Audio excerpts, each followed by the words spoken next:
Queensland is far from happy with the federal government decision to send Townsville-based ADF troops to Western Australia. It coincides with the departure of the Defence Force from the border with New South Wales.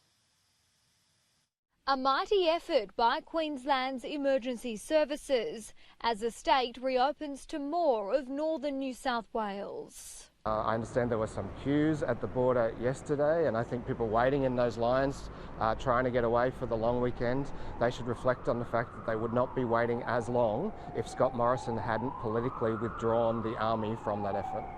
The Palaszczuk government is unhappy ADF troops were removed on Wednesday, just as the change came into effect.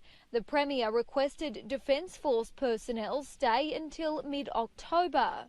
Now it's been revealed 110 Townsville-based troops are heading west to help with hotel quarantine. No less than 3 federal government ministers said that the troops were being withdrawn from the Queensland border in order to prepare for the disaster season, in order to prepare for natural disasters. Now we learn that they lied.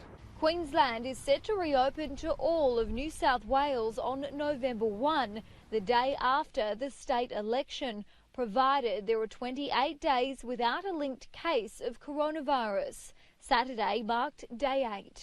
Well, I don't think that timing would have been news to the New South Wales government at all. If I was the Premier, I would have certainly picked up the phone to the New South Wales Premier and communicated that.